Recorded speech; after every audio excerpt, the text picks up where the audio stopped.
avril 2023, nous célébrons le troisième dimanche de Pâques de l'année liturgique A.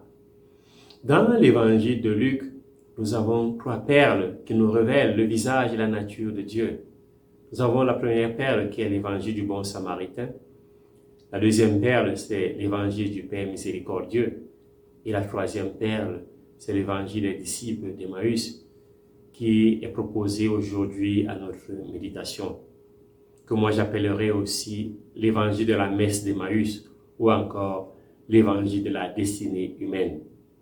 Frères et sœurs, les textes de ce dimanche nous invitent à regarder les 3 directions. La première, c'est comprendre ces textes comme le paradigme de l'histoire de chaque homme et de chaque femme. La deuxième, c'est le sens de la messe catholique, le contenu de cette messe et les fruits de cette messe. La troisième direction, c'est le symbolisme de la route et de la maison.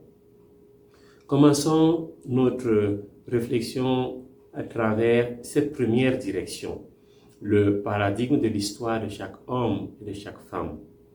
Les textes de ce jour sont le paradigme de notre histoire, l'histoire de chacun d'entre nous. Notre histoire est un voyage où nous quittons souvent des lieux d'espoir ou de désespoir, où nous quittons nos projets pour aller ailleurs, pour commencer une nouvelle vie. Les disciples d'Emmaüs font route ensemble. Il n'est pas bon que l'homme soit seul, remarquait Dieu dans le livre de la Genèse. Malgré les déceptions, il ne faut pas s'isoler.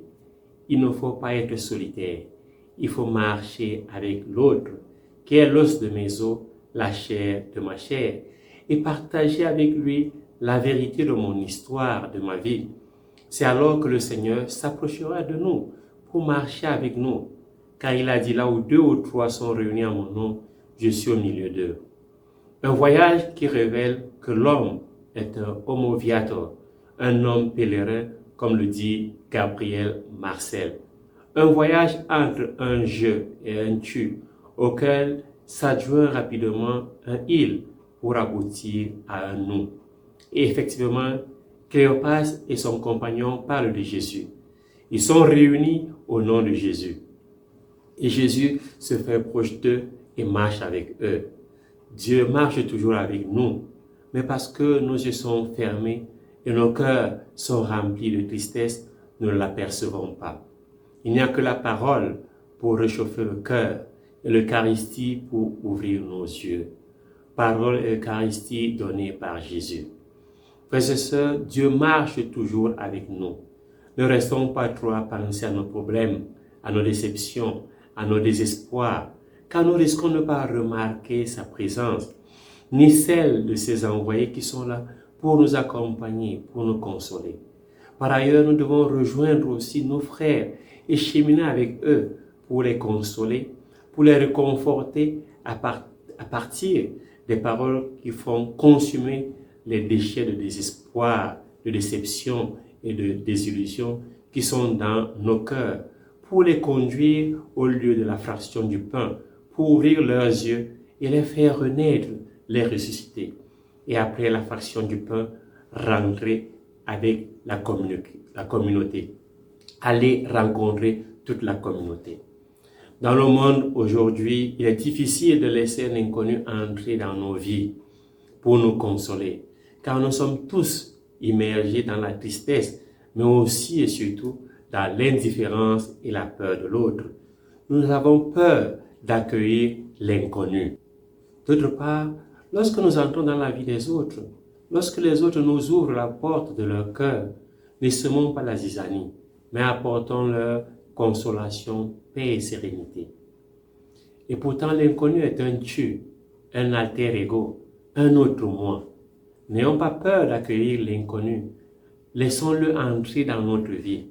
Il peut nous apporter lumière et joie, car l'inconnu nous fait découvrir le sens de notre vie, de notre histoire, surtout lorsqu'il parle de Jésus. Jésus nous instruit sur la vie de la communauté. Il nous invite au dialogue à travers un partage sincère et charitable.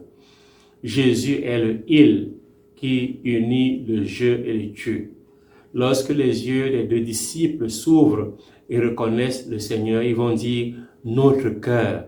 Ils ne disent pas nos cœurs. La présence de Jésus rend deux cœurs tristes en un seul cœur joyeux. Laissons entrer Jésus dans le voyage de notre vie. Prions pour que par la grâce de l'Esprit Saint, Jésus fasse de tous nos cœurs tristes, accablés de souffrance et d'épreuves, devenir un seul cœur. Deuxième direction, c'est le sens de la messe et les fruits de la messe.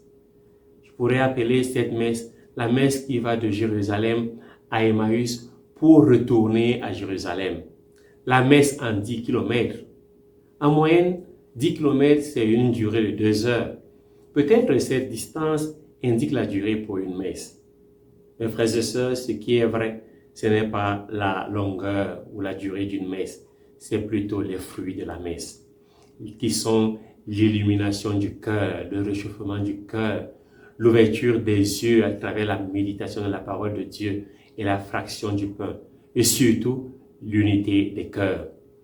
Ces fruits contribuent à la résurrection.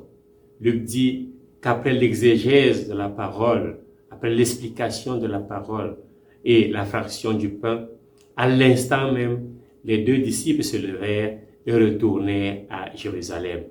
Le verbe se lever, c'est le même verbe utilisé pour dire ressusciter. Il n'y a que la parole, la fraction du pain qui nous ressuscite et nous donne la force d'annoncer non plus notre désespoir, nos déceptions, mais annoncer que Jésus est vivant. Proclamer et raconter ce qui s'est passé sur la route et à la maison. La parole et la fraction du pain font de deux cœurs un seul cœur. Notre cœur n'était-il pas brûlant?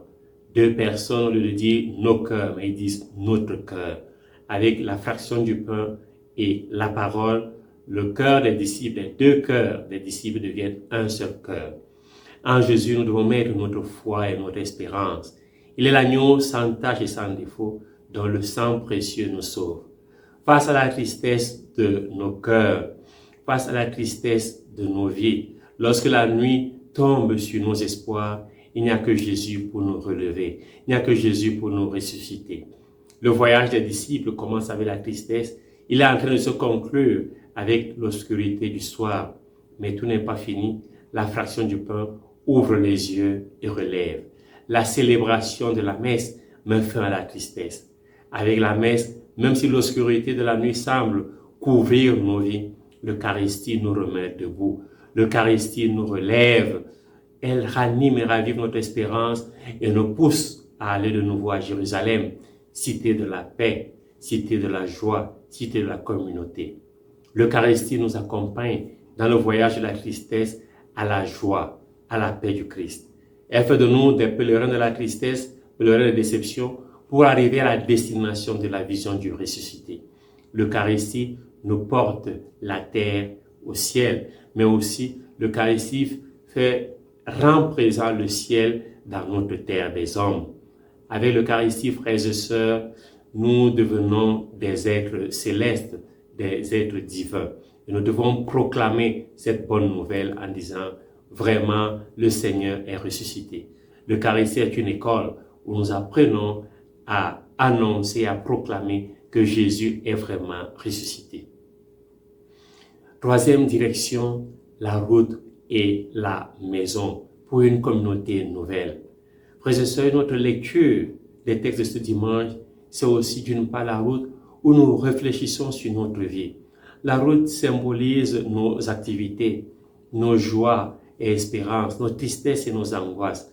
La route, c'est notre dynamisme, notre faire, notre mouvement, qui doit se faire en compagnie de nos frères et de la parole de Jésus-Christ. La route, c'est l'opportunité que Dieu nous donne pour nous laisser enflammer de sa parole. Alors que la maison, c'est le temps de repos. C'est le temps de la vie à la maison, la vie en famille, où nous devons rompre le pain de la fraternité, le pain de la charité. Où nous devons ouvrir nos yeux pour voir le prochain ou le frère qui est aux prises avec les déceptions et les angoisses. Et à qui nous devons ouvrir les portes de notre cœur et les portes de notre maison pour qu'il fasse l'expérience du relèvement, l'expérience de la résurrection, l'expérience d'un nouveau départ, d'un renouveau, l'expérience d'une nouvelle vie en Dieu. Pendant que nous sommes sur la route de notre voyage, marchons avec nos frères en leur donnant une parole de consolation, une parole qui fait brûler leur cœur, une parole qui réconforte, une parole qui apporte la joie. La route, c'est marcher avec les inconnus qui deviennent un tu, qui deviennent nous-mêmes, qui deviennent un autre moi pour partager leur tristesse et leur angoisse, leur joie et leur espérance. La maison, c'est la famille, ce sont les proches qui ont besoin de notre amour fraternel et amical. Les textes de ce dimanche nous invitent à regarder vers ces deux directions. La route est le lieu du prochain que je rencontre dans le voyage de la vie presque par hasard, mais que la providence divine a mise sur mon chemin, avec qui je deviens un cœur et une seule âme, avec qui je dois partager mon pain. La maison, c'est le lieu de la fraction du pain.